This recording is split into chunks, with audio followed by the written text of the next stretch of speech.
These two bizarre encounters from America's Old West pose more questions than they answer.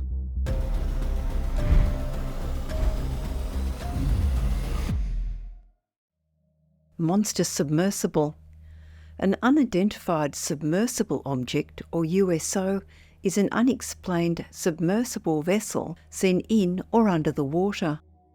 While most USO encounters have taken place since 1940, there were also a surprising number of USO sightings during the 19th century. The most intriguing occurred near Tacoma, Washington State on July 2, 1893. The day before, a group of well-known gentlemen had left Tacoma by boat on a 3-day fishing and hunting trip.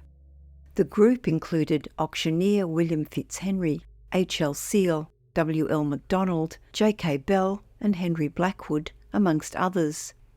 After some fishing, the men went ashore at Blackfish Bay on Henderson Island to camp for the night, coincidentally near another group of men who were surveying the area. Around midnight, one of the fishermen woke abruptly and, checking his watch, found, like everyone else's, it had stopped. He had been woken by a very loud, most horrible noise, and related that instantly the whole surrounding air was filled with an intense current of electricity. It made every nerve in the body sting with pain, while a blazing, concentrated light kept constantly flashing. Looking up, he saw no indication of lightning or a thunderstorm, but noticed strange lights emerging from the water of the bay. With all the campers now awake, they observed the disturbance in the water, and to their horror, approaching the shore towards them, what they later described as a most horrible-looking monster. The monster fish was 150 feet long, but resembling more a giant caterpillar. The creature had a head like that of a walrus, except for its 6 huge eyes, quote, the size of dinner plates. The witnesses also described that, at intervals of about every 8 feet from head to tail, a substance with the appearance of a copper band encircled the object's body, and it was from these many bands that the powerful electric currents seemed to be emanating. The bizarre creature also bore 2 horn-like protrusions sticking out from its head like antennae, but spraying water that gushed like, quote, blue fire because of its electric charge. The newspaper account related how, as the monster slowly approached the shore, the electricity filling the air caused each man to experience a sensation of wearing clothes comprised of piercing needles. One of the surveyors boldly took a few steps towards the water, whereupon the monster quickly darted at the shore and spewed a stream of water at him, causing him to instantly fall to the ground as though dead. A second man, named Mr. MacDonald, rushed to help him, but he too was struck by the water and collapsed senseless. By this time, all men were panic-stricken and rushed to safe refuge in the woods, where, even from inside the tree's protection, they could see the creature's glow light up the sky, while its thunderous roar was heard for miles around. They were hugely relieved when the monster never came ashore, but instead changed course to dive beneath the water, where they could still see its glow as it moved away. Eventually, its lights faded into the distance, and it was never seen again, while fortunately the men's fallen companions were still alive, just knocked unconscious by the mysterious water. One witness later claimed the monster fish to be about 30 feet in circumference, its body shape oval and its upper part covered in very coarse hair. Its walrus-shaped head was much wider, its 6 large eyes quite dull, and the only part of the monster not illuminated. The seeming copper bands nearest the head appeared to exert the strongest electric force, with the first 6 striations radiating the most brilliant lights. The 2 large horn-like appendages spurted the electrically charged water, while its tail seemed shaped like a propeller and revolved, so was possibly its means of propulsion. As with many UFO sightings from the 1800s, the objects encountered were often later described having characteristics of known living creatures like birds, fish and insects.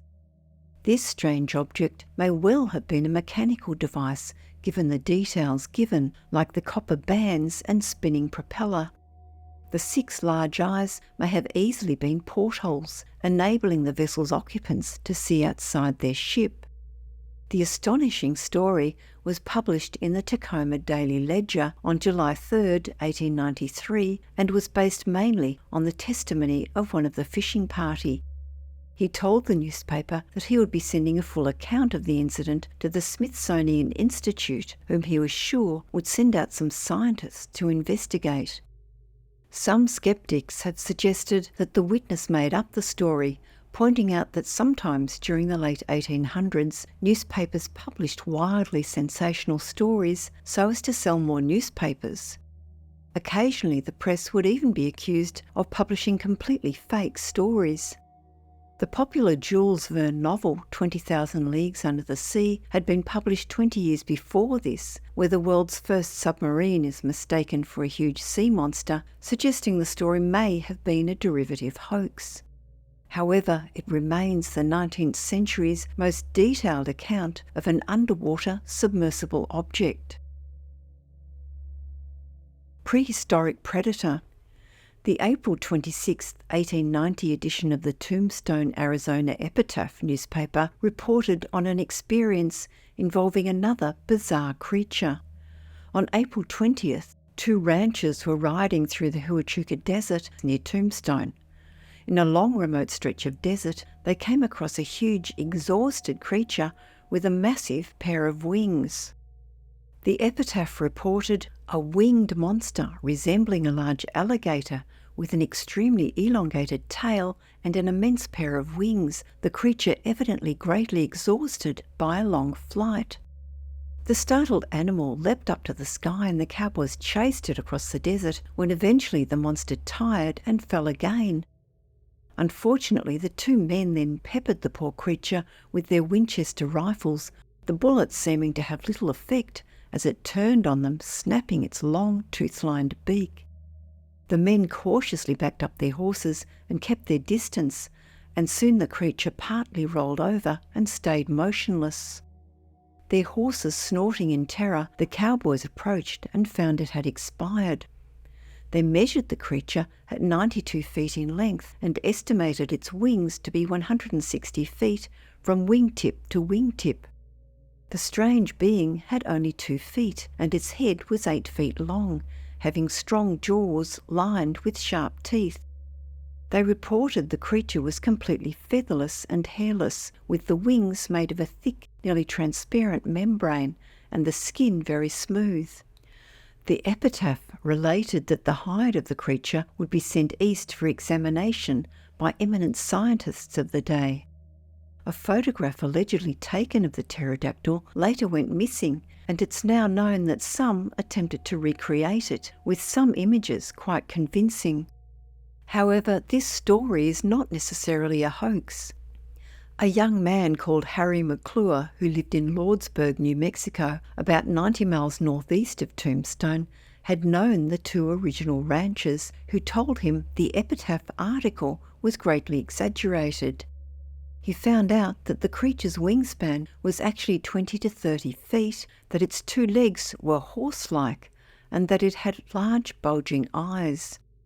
Nor did the 2 men kill it. Their bullets had little effect, and the so-called monster was able to evade them twice. This still begs the question, from where would this seeming pterodactyl have come? Coincidentally, Lordsburg, New Mexico is a known hotspot for UFO activity. Some residents have claimed that there exists a portal in the sky they have named the Lordsburg Door that UFOs fly out of.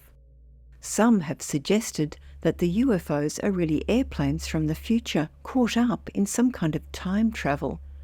Assuming that the Lordsburg Door may be some kind of time travel portal, did a dinosaur fly through the portal from the past only to be planted in the future Wild West? Another theory arose regarding where the pterodactyl came from. Over years, there had been a flying creature terrorising people and animals in Lake Elizabeth, California. The flying monster was reputed to feed on chickens and even cows and horses. The frustrated farmer of the livestock, Don Felipe Rivera, often blasted his gun at the monster to little or no effect. It would just take off into the air and then dive into the water where it would hide. Rivera had last seen the creature in 1886 flying towards the east to the neighbouring state of Arizona. Some speculate that perhaps this was the same pterodactyl encountered by the ranchers. There are other stories around cases of a living pterodactyl in the Old West. The thunderbird was an animal known to several Native American tribes across North America. A bird so huge it was said to be able to carry away people, and in one possibly exaggerated story picked up a whale from the sea.